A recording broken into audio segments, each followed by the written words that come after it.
Keith seems like he's a bit of a riff master. All of your albums, it's just riff after riff.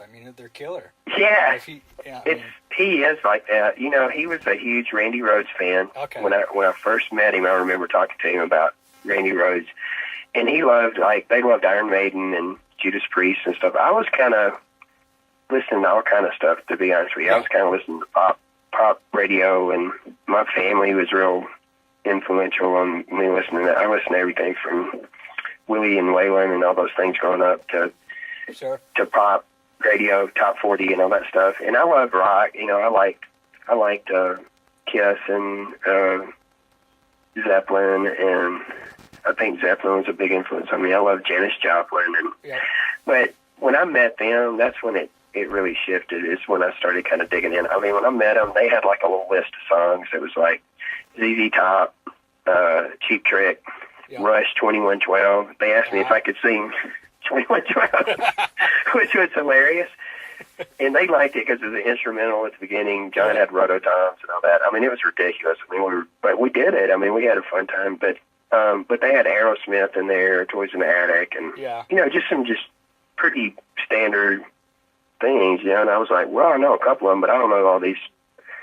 And we didn't have Google where I could just go in and grab the lyric real quick. It was like, okay, I got to go sit home and listen to this arrangement for a minute. And we were just inexperienced. But he is a riff master. He's really good, man. And he's, you know, he's kind of been consistent, like what you were saying before. Like he constantly is bringing something to the table. Like we're laughing now because we're writing again, you know. And so he was telling me, he said this past week, he was like, I got something. I'm going to send you a couple of things. But yeah, back in the day, he wrote a lot of stuff. He had great ideas for music, and Ardent was amazing.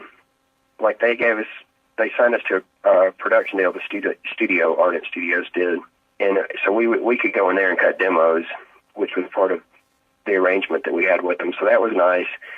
And then as we got a little more confident in our abilities and stuff, we started getting our own equipment, and then we borrow mics and cords and stuff from them and go over and kind of do our pre-production. So, you know, Keith was always into something. He was always bringing in music and stuff, but we all felt like that. I mean, it was our passion, you know, and that hadn't gone away. I mean, I still feel the same way as I did when I was sitting on the edge of my bed strumming a chord. I mean, I still love it that much. Like, I can just sit down and zone out, man. My family's like, what are you doing? And I'm like, I don't even know what y'all are talking about. I'm over here playing you know, acoustic or something. Yeah, I do that too, but I'm not any good, but I still do it. So, yeah. It's just fun. I mean, it's such a great outlet, and it's something that you learn, and it stays with you for your life. And I mean, I talk to people now, and I just say, man, it's just, I don't even know how to describe it to you. It's just really powerful. Yeah, I think that feeling, I think it comes out in the new record here, Bastards of Beale. Comes out on February 22nd. I've listened to this several times, and to me it sounds like just a natural progression of what you guys do. It's still blues-based, guitar-driven hard rock, but it's in a bit of a more mature fashion, if that makes any sense. Yeah, well, thank you. We were hoping that it would come across. We were wondering, we were kind of anxious, and we still are, because when it drops on the 22nd, when a lot of the public will get to hear the rest of the record. But, you know, we felt like it picked up right when Revolution Day left. You know, the only thing that's kind of different on it is the production of the actual record itself, and we did that real intently. We wanted it to be raw, and we cut everything live. I mean, the drums and the bass and the rhythm were all in the room together, and they had me in a little ISO booth, you know, and we said, if I get it on the singing part, great. If I don't, then, you know, we can come back and re-sing that part. But, you know, if Patrick and John were good with their bass and drums, then Keith would immediately go in and double his guitar, and then the only other overdubs were just some backups and his solos. We didn't put a tambourine on it. We didn't put a keyboard on it. We didn't use a click track. We just went in and said, this is going to be raw. It's going to be. It is, too. And it was kind of scary. I mean, we didn't use auto-tune. We didn't, you know, push things around, you know, on the stems or, you know, fix things in the box or anything. We just said, hey, this is going to, and Jeff told me, he goes, I don't even have this tuner thing on the computer, so you're not even going to get it, so don't worry about it. I was like, okay, cool, man. Well, okay. Right. You got to take care of me. I was super paranoid because I was like, the last record that came out, recordings that people were listening to was from like 94. So I was like, it's been a few miles under my belt since then. So, but he was great.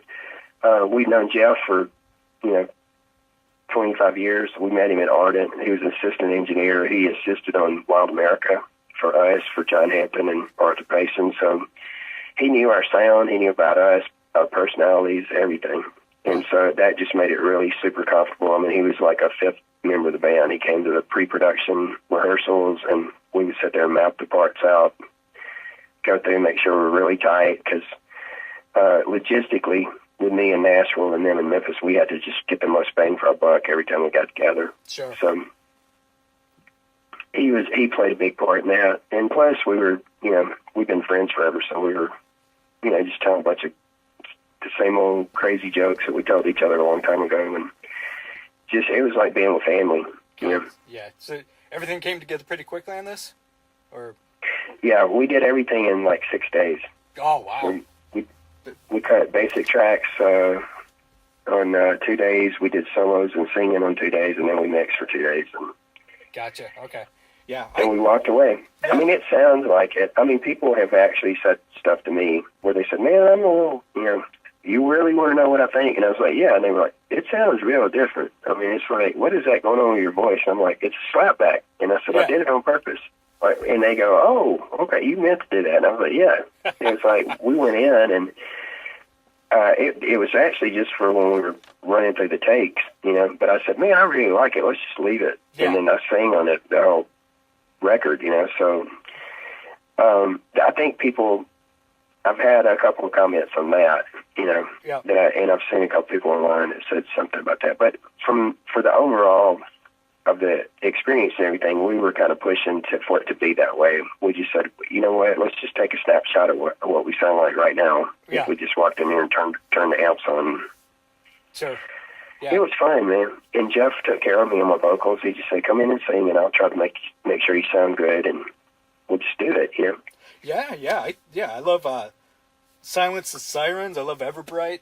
A lot of tunes on here that I really, really enjoy. Oh, cool, man. Yeah, absolutely. That's the first time I've heard somebody say Everbright. Oh, that's I like funny. that song. Yeah, no, that was the first one that stood out to me. I mean, right away. And then, Oh, killer.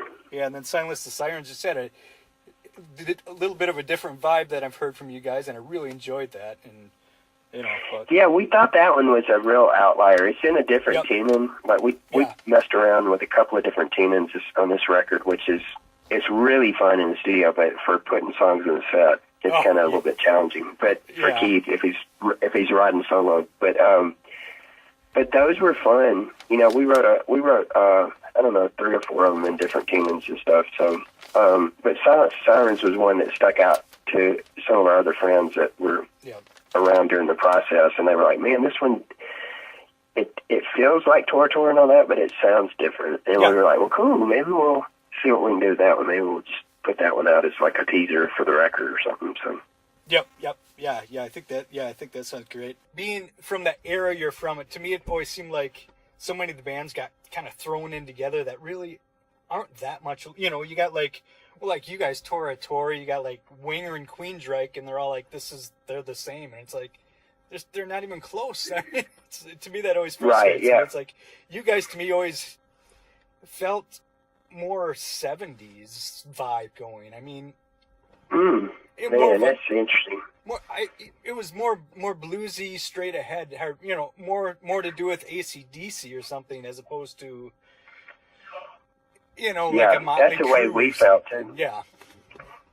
That we did feel like that, and I think it shows on this record. We intentionally made it feel like that because, when we listen through it, I can hear, our influences in those songs. That the one is All Good Things. I mean, that's definitely got a Van Halen influence on it, and then the blues things, and but it was. I don't know.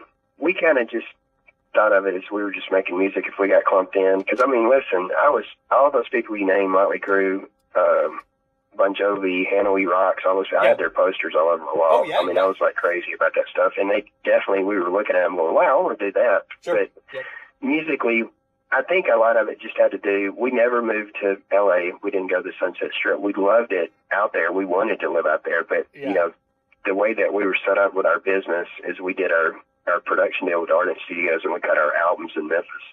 Gotcha. And in a way, I think it was beneficial to us. It was cheaper to live, and we were never home anyway. If we had records out, we were like touring. So when we did have a break, we wanted to be at home and be with our families and stuff. And but we, because geographically of where we grew up and what we were exposed to just through osmosis, you know, just being there and growing up, and that influenced us. And I think that was the thing that made people attracted to like Walking Shoes and stuff, is it felt like a little bit different, you know, and that's something that we're super proud of, you know. I mean, to this day, is that we can say that we're from there. And I was just talking on this other interview. We found out this week that there's this thing, Music Exports Memphis, board of directors. They recognized us as ambassadors for Memphis music, which is amazing.